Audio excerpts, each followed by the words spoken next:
Les Kuluna, ces gangs urbains tristement célèbres pour leur violence et leur criminalité à Kinshasa, sont au centre d'une tragédie sociale qui interpelle toute la société congolaise.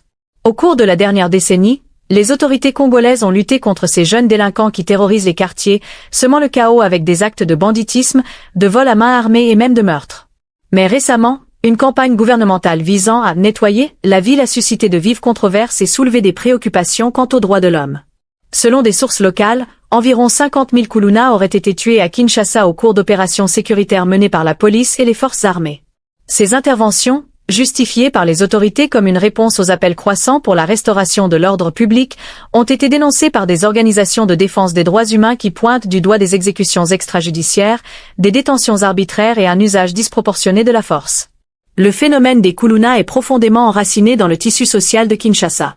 Ces gangs sont souvent composés de jeunes issus des quartiers les plus pauvres, privés d'accès à l'éducation et aux opportunités économiques.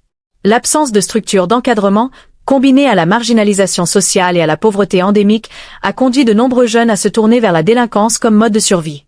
La stratégie des autorités pour éliminer les Kuluna soulève cependant des questions fondamentales. Si la population exprime un soulagement face à la diminution apparente des actes criminels, la méthode employée suscite un débat moral et juridique. De nombreux témoins rapportent des exécutions sommaires dans les zones défavorisées, où des jeunes sont ciblés simplement sur la base de leur apparence ou de leur appartenance supposée à ces gangs. En parallèle, la société civile et certains groupes religieux appellent à une approche plus humaine et préventive pour résoudre ce problème. Ils insistent sur la nécessité de réintégrer ces jeunes dans la société grâce à des programmes de formation, de réhabilitation et de création d'emplois.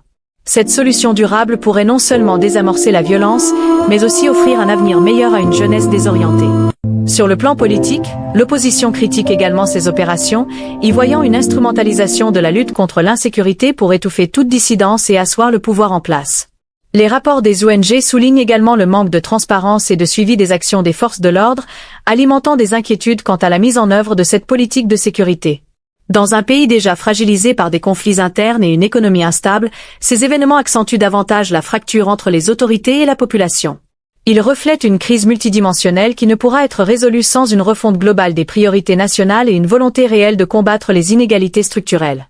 En somme, la tragédie des 50 000 Kuluna tués à Kinshasa est un rappel brutal des tensions et des défis qui rongent la capitale congolaise. Si l'objectif de paix et de sécurité est noble, il ne doit pas se faire au détriment des principes fondamentaux des droits de l'homme et de la dignité humaine.